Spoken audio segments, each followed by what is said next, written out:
From the Larry King Guy studio at the Comedy Bunker, it's the Larry King Guy Show.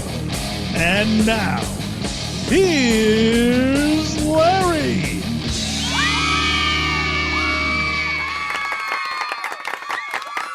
We now join the following program, already in progress. We have two new segments on the show today. Okay. The first one I call Heads I Win, Tails You Lose. Some kind of humiliating punishment. You're right. Do I need to go get my ping pong paddle? The fact you don't have it on you now, right now, it means everything, Matt. What's up? Not I told you I wasn't prepared. How dare you, sir?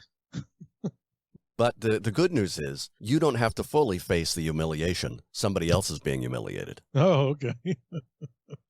This is something I found online, and it is, what's the word I'm looking for? Grotesque. Oh, wow. It's a porn that was privately recorded by the father of rock and roll himself, Chuck Berry. Ugh. Apparently, Chuck Berry had a thing for blonde prostitutes. Don't we all? Oh, I'm sorry. We'll save that story for Shut Up, I'm Talking. Okay. And he liked to do something peculiar. He's not only the father of rock and roll, he's the father of degeneracy. Thankfully, I watched this so you don't have to. And here's what he liked to do. Give my ass a kiss. Kiss. And I fart in your face. I like to do that. Is there no respect for the dead? Not on this show, Matt. Of all the things I never thought I'd hear, there's a sound clip. And he acts surprised. Oh, did I fart in your face? Yeah, of course that's what you were doing. You knew that before you asked. She parks her face right between his ass cheeks.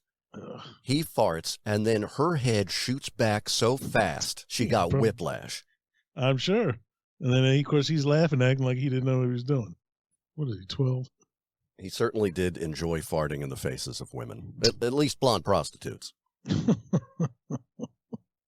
The second clip, it needs a little bit of an explanation. In this clip, he's doing something to this poor, unfortunate soul. I don't want to come out and say exactly what he's doing. I'm going to let this sound effect kind of spell it out for you.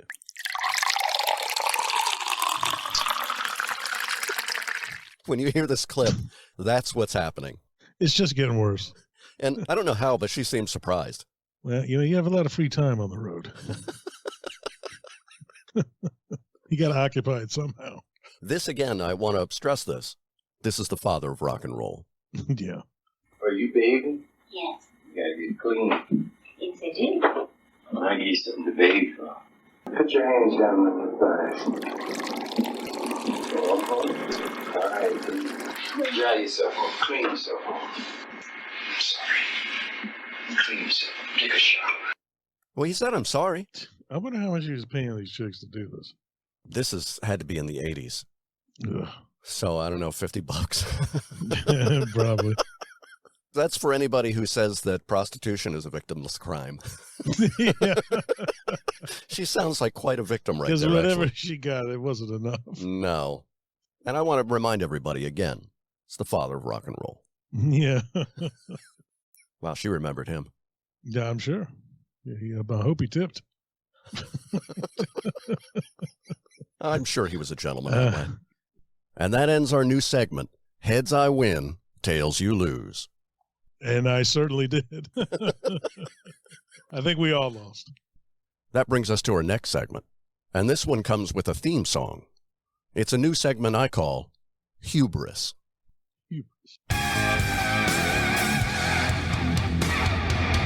Hubris, yeah. Did you make that? Yeah. Are you actually singing that? Yeah. I just manipulated my voice a touch. I see. Now, the focus of this episode, or this segment of Hubris, is musician Ed Sheeran. Do you know this guy? No. All I know is he's very popular, and he's from Britain, and he has red hair. Oh, like a chubby kid. Yeah. Yeah, I don't like that kid. Well, I couldn't name a song or anything, but he's very, very popular all over the world. With who? Homosexual? Yes. I don't know what the fuck that's supposed to mean, but all right. Yeah, I'm not a fan of that guy. This is Ed Sheeran finding out and being surprised that his biggest fans come from a certain location. And as you can tell from his response, he greets this with a total lack of any respect whatsoever. And I hope it was released and he lost a lot of customers. I see. So this is Ed Sheeran finding something out about his fan base. Not being subtle about it. No. Okay. Hey Philippines, this is Ed Sheeran. What I love about the Philippines is it's actually my biggest market in the world, weirdly enough. I found this out the other day. Please check out my new song, Shape of You and Castle on the Hill, and I'll see you all soon. Weirdly enough. Yeah.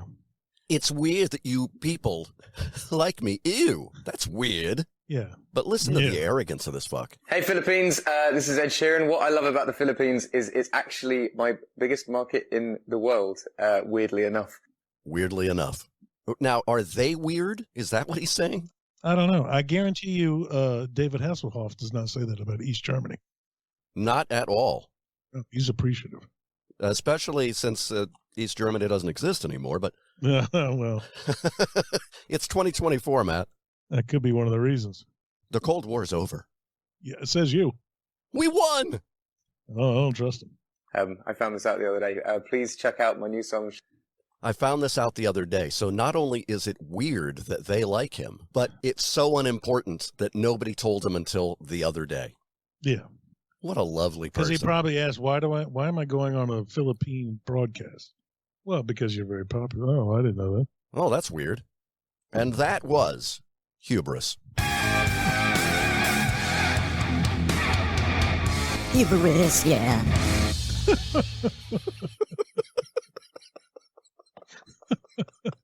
I think that's the best theme song you've come up with so far. Well, that one you actually hit the bullseye. All right, since we have the soundboard open, we may as well go through some clips I've put together for us. The first thing is I want to make sure that you feel very comfortable while we record. Me? Yeah, the last couple times we recorded, you seemed to be ill at ease, and I think there was something missing that you really needed, and so I'd like to provide that for you. Oh, okay. You hear that? Oh, the squeak? Yeah. The chirping sound? Don't you miss that so much? But I was listening to old shows the other day, and I discovered that it's faint, but you can hear the chirping sound in old episodes with the smoke detector. And we're going back 2 years, Matt. 2 years. Well, you'll be happy to know that's not going to happen anymore because I completely took it off the wall. Oh, there it is. Sounds like a whole flock of birds. I bet if it happened this quickly in reality, you still wouldn't have noticed. Nope. I spoke about this on episode 1 of the Larry King Guy Show. We used to use Skype rather than the phone long before we started doing a podcast. Mm-hmm. And many, many times I would say to you, there's a smoke detector that needs a new battery. You go, I don't know what you're talking about. There's a chirping sound. I don't know what you're talking about. Eventually, I just accepted it. And yet there it is. I just want you to be comfortable. All right. Now, this next one is going to be particularly interesting to you, and I hope that your arm doesn't shoot out into the inappropriate salute once you hear this. I can't imagine what that would be. I have no idea what you're talking about. It is the magic of AI. Okay. Artificial intelligence, Matt. I know you get confused. Mm-hmm. Now, what somebody has done is they have used AI to translate Adolf Hitler's speeches into English and making the voice sound like his. Oh, cool. So here's a little clip. Where do you get that at? You're all excited now, aren't you? Yeah, I want to try. I want to have that. Better put on some pasties. They're showing.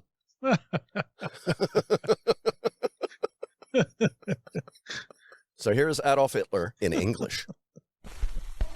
Ob du glaubst, dass ich fleißig gewesen bin, dass ich gearbeitet believe that I have been diligent, that I have advocated for you in these years. I have spent my time in service of my people. Now cast your vote. If yes, then stand up for me as I have stood up for you. Now, I chose that one because all the other ones were just complaining about the Jews. Yeah, I found that was a common theme. Yeah. Is speaking. You'd be like, look, Adolf, get a hobby. You can really kind of, you have a one-track mind, man. Take a vacation. Enjoy some things. I have a German cross, Iron Cross. I do. I have 2 of them. How often do you wear them? Daily? No, I have them displayed. I got them at a auction. I bet you put the whole uniform with the medals on every time you use the oven. Yeah. Some saluting going on there. All right, this next one, most people listening, I think, have probably heard it. I guarantee you haven't. It is a classic. It's one of a kind. It's one of my favorites. This is Somebody Messing with Old Larry King. Don and Mike played it many, many, many times. It was one of my favorites. Let's have a listen. I just noticed something that in one of your interviews with John Candy, I believe, it looked like an older interview, you had less hair than you have today. How do you explain that? I don't wear a wig, sir. Paint your bald spot? What bald spot? You paint your bald spot? I don't know what you're talking about, sir. My hair grows. You paint your bald spot? I don't have a bald spot. How come you had less hair on the tape? Maybe my hair grew. Maybe I had a bad haircut that day. By the way, something. What do you care? Paint your bald spot? I don't. Do you paint your bald spot? Paint your bald spot? You're sick. I thought that was like a Steven Seagal thing. My favorite part, by the way, something. What? That's one of my favorites. That's so fantastic. Paint your bald spot. And the persistence of that guy, you have to appreciate that. He knew a great punchline and just kept going. Yeah, normally if you have half a brain, you hear that once and then just hang up. He needed to fill time. Idiot. He was doing 3-4 hours a day. He needed time. And he needed somebody. He was probably the only caller. There was Open Phone America. If that were still going, I would definitely be pranking him. I'd spend all night waiting for my turn. Now, this next one is Dolly Parton. Oh, she's an old woman, right? Yeah, very old. And she has this weird affect when she speaks. Because she has big, giant, fake choppers in her mouth made from horse teeth. I just want to talk to y'all. This was from some football game. And the best part of this is, you can't tell from the audio, but she wasn't just lip-syncing the song. She was lip-syncing everything that preceded the song. And she did a very poor job. Oh, she was dressed up like a Dallas cheerleader. Yes. Yeah, that was horrifying. She looked pretty good for being as old as dirt. Somebody somewhere went gay because of that. You want me to play that Hitler thing again? Get you back hetero? This is Dolly Parton. Yes.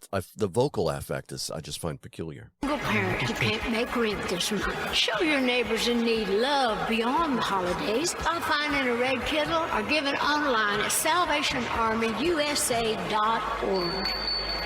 On that sweet salvation. Or you can just go to that pot and take the money hand by hand. It's not stealing if you're needy. Just ignore my chiclets. And my body and my face. Yeah. That's got to be a wig, right? Yeah, it's a wig. Yeah. Yeah. It's faker than Gene Simmons' hair. Oh, yeah. I didn't think that was possible. Now, he's going on tour with his band, the Gene Simmons Band. I saw this online the other day. Yes, he is. What's his hair going to be like? Is he still going to do he's not going to do that Kiss stuff? No, he'll have the hair as you see him like on interviews and stuff. Oh, there's a different one. So he just acknowledges that's a wig on stage with the makeup and stuff. Yeah, that's a wig with the top knot. Yeah. Yeah, that's a wig. His normal hair, it doesn't look much better. It looks like spray painted cotton candy. So he paints his bald spot. Oh, yeah. He does this weird thing where he combs it forward and then down and around like he's a regular part. Like a swirl? No, not a swirl. Let me see. If you looked at it, it's very straight. And it's very heavily shellacked where it doesn't move. Is there any chance I'm going to find a picture of this? Yeah, just look at any picture where Gene Simmons out of makeup. Well, the problem is the 2024. Oh, well, that's way back on his head, too. Yeah. There's a lot of forehead. It looks more like black straw. Yeah. Now, to his defense, he's like, 75. Does it clash with his liver spots? I'm sure it does. That is a lot of liver spots on that poor man. That poor millionaire. And his wife's starting to look a little harsh, too. Starting to look like a man. Well, what's her name? Shannon. Tweed. Put the year in, dipshit. Whoa. That's never a good thing. I put in Shannon Tweed 2024, and now it's nothing but porn. There you know. Did she do porn? She used to do those like kind of really bad B movies where she was naked every 2 seconds. Like the Cinemax sort of deal? Yeah. Oh, okay. No penetration, but... But why would it come up with when I put in 2024? She's not doing this now, right? I would hope not. I'd pay to see that. No, you're a woman, only one. I'd pay to see Shannon Tweed today with Chuck Berry from 30 years ago. See her head whip back fast. Did I fart in your face? I like that. And then to tell her he enjoys it. Oh, you can smell my fart. What did he say? Oh, you can smell my fart. Oh, you can smell my fart. That was when he was pouring a glass of water on that poor, unfortunate blonde prostitute, so to speak. People are very strange. You know, I have one of those Alexa things, right? Uh-huh. It just goes off at random times during the day. Just make a noise? No, it doesn't make a noise. It like just starts talking about like, news or something. Oh, it's because it never stops listening, Matt. It thinks you're talking to it. In the future, another recording session, I do have a time I spoke with Alexa and it played about half an hour of fart sound effects. Did it really? Yeah. You can just ask it. Say, hey, Alexa, play a fart. I'm surprised. I have one here in the studio. I'm surprised it didn't do anything. I ask it dumb things all the time. It just beeps. It doesn't answer. I did this one time. I went, hey, Alexa, I love you. And then she filleted me. Hey, Alexa, play a fart. Lazy bitch. I go, Alexa, do you have big boobs? And then it just goes, bloop. That's a no. Yeah. I was doing dishes the other day. I said, hey, Alexa, why don't you give me a hand job? Bloop. No answer. No response. I'm like, wow, you're just like my girlfriend. Do you have a slut setting? Supposedly you can give it other voices, but I don't know. So you can be ignored in multiple voices? Yeah. I was like, Hitler, can you sound like Hitler? All right. Ob du glaubst, dass ich fleißig Look, there it is. Thank you. Thank you, Alexa. Is that an extra that charge I have every month? advocated for you in these years. I've spent my time in service of my people. Now cast your vote. If yes, then stand up for me as I have stood up for you. Isn't it sweet? He stands for democracy. There he goes. He was requesting votes. As long as he was in charge. All right, this next one is a clip that I believe was from episode 1 of the Larry King Guy show. In this clip, I literally talk to you like you're a dog. Come on, one time. Come on, one time.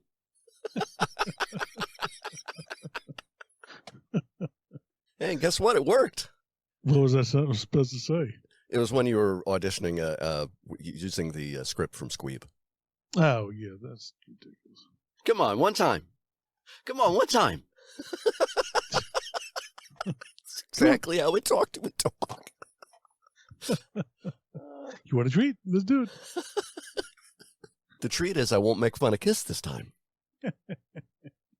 Now, this one, I don't really remember which one this is. Oh, this is me being a yucker. You know a yucker? No, I don't know what that is. That's a broadcaster. Really plays it on, talks in a very weird way. No, okay. This is me, just for a moment, being a bit of a yucker. It's very good quality. It's very good quality. And a good time was had by That's exactly. There was a guy, he was on, I forget his name now, Gus something. I wish I could remember his name. Gus Johnson, that's his name. He was on local TV station Channel 5, reporting on a charity softball game that Don and Mike put on. Mm-hmm. It's a fluff piece. And he ends it going, and a good time was had by all. I mean, it really yucked it up. And Don and Mike made fun of him endlessly for that. To the point where he went on the show and he's like, I don't understand, why are you making fun of me? All I said was, and a good time was had by all. And Don said, no, you said, and a good time was had by all. Now, I heard this immediately. I'm like, I'll never respect this person for anything ever, forever. And this guy went on to do way bigger and better things than Channel 5. He was doing college football, a whole bunch of things. And one day I'm watching some sort of a sporting event, and the broadcaster's really good, informative. And it goes, Gus Johnson. I went, holy shit, that guy? So for like 20 years, I thought he was a steaming pile of shit. Turns out he was pretty good. Well, there you go. And a good time was had by all. I went to that, by the way, that Don and Mike charity event. You did? Yeah. My friend Tim and I, Don and Mike were going to they went into a truck that had a satellite and everything. And so we went, hey, let's follow them and see what happens. And so we got to the station, and then Diana, the producer, immediately saw us and walked over and said, guys, please don't follow us. Okay. Yeah, stop stalking them. It's not stalking. Yeah, it is. I didn't go to their home. They were going out in public. No, but that's where it would have led to if you had followed them all day. Oh, of course, that makes sense. With my long, rich history of stalking. All right, this is something I believe is from last year. I was watching an Orioles broadcast, and it's Kevin Brown is the play-by-play guy, and the color commentator was Brian Roberts. And there was a foul ball, and boy, was it foul. Sounded like a fart from Chuck Berry. Yeah. There was a foul ball that came straight back and nearly hit them. This is what happened. Uh-oh, this is not good. Oh, no! Just to our right. I don't know, but I do not feel comfortable with baseballs coming at me anymore. I don't like it. That was way too fast. You definitely had balls coming at you that quickly. Yeah, but you know, the game gets really fast up here. It does get fast. Yeah. He definitely said that on purpose. You definitely had balls coming at you that quickly. Yeah. Yeah. Luckily, it just hit the child to my right. It didn't come that near me. That dead child, I mean. Yeah. All right, only one left. One left. This one I think is going to be the highlight. This is from when I was 18 years old, and you can definitely hear a difference in the voice. No doubt. You can hear a different tone and a distinct lack of confidence. When I was 18, of course, graduated high school. I worked a summer doing construction for about 3 months, and then didn't do much anything for a little while. Every day I would wake up at 6 o'clock in the morning so I could listen to the Howard Stern Show. And one day I just had the thought pop into my head, why not call? So I call, and it rings, and it rings, and it rings, and I went, oh, wait a second, I should have a topic. And oh, wait a minute. I forgot something. Oopsie. My other favorite show was the David Letterman show, specifically Late Night with David Letterman, which I believe he was doing at that time. And so it popped into my head, why not ask Howard, when is David Letterman finally going to be on your radio show? And so, okay, now I have a topic. So I call up, and I have to do this explanation because he was simulcast at the time in Philadelphia and in Washington, D.C. on WJFK. But they did not have the same schedule when it came to their commercials. So WJFK would end up coming back into the show a couple minutes later than they started the show back up in New York. So all I got were commercials until suddenly you hear my voice. Your defining moment in your young life, and you didn't even record it. Well, I couldn't. There was no opportunity. I'm recording this straight from, in a boom box, straight from the over-the-air reception. But so I'll give you the preamble to going into it. So I call up, and finally I hear a noise, and you hear hello, and I think it's boy Gary Delabate, Baba Booey. And so hey, I just wanted to talk to Howard, and he goes, "This is Howard. You're on the air." I was like, oh, and I was just startled because he really did sound just like Gary on the phone. So then I asked the question. So this is an 18-year-old Larry King guy on the Howard Stern radio show. Live from New York, it's the WJFK Morning Show. Ladies and gentlemen, Howard Stern. A whole weird agenda, that guy. Yeah. His whole trip in life is, keeping a minimal amount of David Letterman out there. I guess the man of mystery. He doesn't want to say too much, get him in trouble. No, I don't think it's that. I just think it's sort of like everybody has their own game plan in show business. Yeah. So his game plan is to sort of be aloof. Yeah. And like embarrassed to be on anything. Yeah. And the only way you get him to do stuff is to really pressure him into it somehow. Like somehow NBC got him to do that Larry King special, the one that bombed. And then when he does it, begrudgingly and half-heartedly. Uh-huh. And like he did the Larry King special and did it from the set of the Letterman show. Oh, yeah, I didn't see it. don't think anybody did that. You know, because I was kind of shocked to see that he was going to be on the Larry King show, which was the special that they did. Yeah. And he actually did it because probably some NBC guy pressured him into it, and it must have been some heavy pressure. And then what he did was he did like a satellite feed from the set of his own show, and you know, so it almost looked like a clip. Yeah. Why don't you try and pressure him into coming on? Why? What is he going to tell me? He's not going to tell me anything. Yeah, that's true. I would love to have him on. I mean, obviously, man's a big star. Would love to have him on, but that's not his thing. Yeah. I asked him, you know, I asked those guys, I can't tell you how many times I've been on that show. I asked them if I could just have a permission to use, for my TV show, permission to use one picture of me with Dave. Uh-huh. I had a bit I wanted to do. Yeah. They wouldn't give it to me. I mean, it was like a whole big deal. All right, you can have the picture, but Dave can't be in the picture. And I was like, well, the bit is that I'm on the Letterman show, and I told him exactly what the bit was. It's nothing demeaning or Could you put bars across Dave's eyes? yeah, maybe I could do that. I mean, it was like, you know, I understand you guys want to protect his image and everything, but I'm telling you what I'm going to do, and I've been a pretty good friend to your show. You know, what about a little payback here? Yeah. I'm not asking you for any money or anything, but so I just, you know, and then I dropped it. I said, just forget it. Yeah. Just forget it. That's his, listen, he doesn't want to do shows. Well, thanks for listening to me. And everyone loves you down here in Virginia. Thanks. There it is. I can actually hear you beating it. Yeah. Yeah. Oh, yeah. Oh, I was turgid. Golly day. What a dynamic conversation. Yeah. I just had the thought now, I should string together all of my responses, just one after the other. I contributed nothing. By the third, yeah, I can literally hear you whipping it. Golly day, this is wrong. Well, believe me, I finished. I don't doubt that at all. That's why I practically begged him to cut me off. I think it's called post-nut clarity.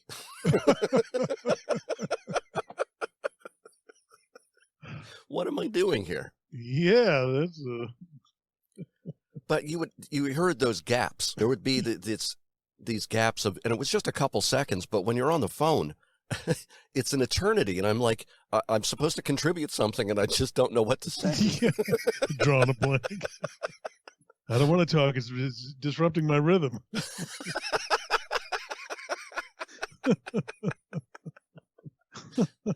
I was still an apprentice baiter at the time.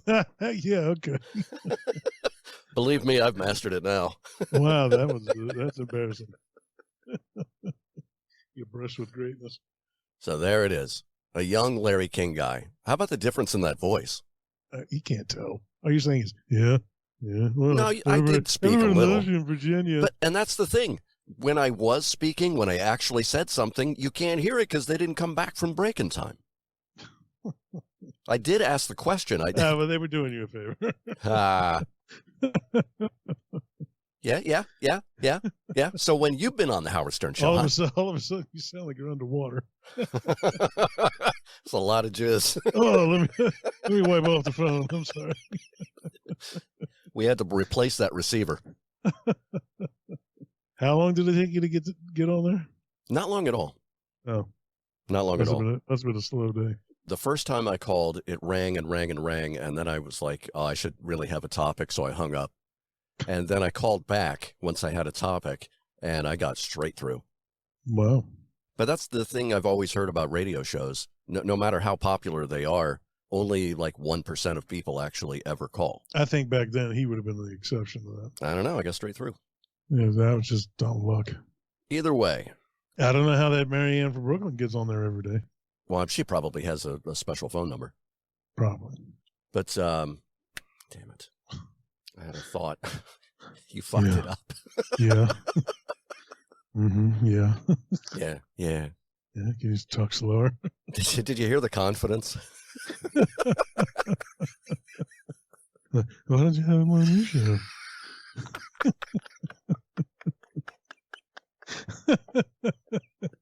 Even Robin chimed in to try to help you. Yeah, well, I was cupping my balls. Yeah. I'm sure. Don't forget the doodads. And did you like the nervous laughter, too? Totally inappropriate? I mean, for anything. No idea what to do. Maybe you should have him on your show. I was waiting for me to say it puts the lotion on its skin or else it gets the hose again. It's okay. You don't have to wear pants. Get comfortable. Just be natural. We're all friends here. Come on in. The water's warm. Getting way creepier than I intended. Yeah. I was inspired. Go ahead. Take off your shoes. Wow, you have really masculine feet. All right, this is getting a little too deep. I think you're enjoying it a little more than I did. That was on a cassette tape in an Yngwie Malmsteen cassette tape box. Oh, wow. For decades. Yngwie Malmsteen. Yeah, I don't even know one song by the guy, but there was the cassette box there, and it had nothing in it, and I went, okay, this is now for Howard Stern. All right, so there we are, my brush with greatness. Wow, fantastic. 18-year-old Larry King guy. Yeah. He doesn't want to say too much, get him in trouble. Yeah. So his... Yeah. Yeah. Like... Uh-huh. Oh, yeah, I didn't see it. I don't think anybody did it. Yeah. Yeah. Why don't you try and pressure him into coming on? Yeah, that's true. Yeah. Uh-huh. Yeah. The bit is... Yeah. Yeah. Well, thanks for listening to me. And everyone loves you down here in Virginia. Thanks. The Larry King Guy Show, a presentation of the Comedy Bunker Podcast Network. Search online and on social media @Larry King Guy for more fun.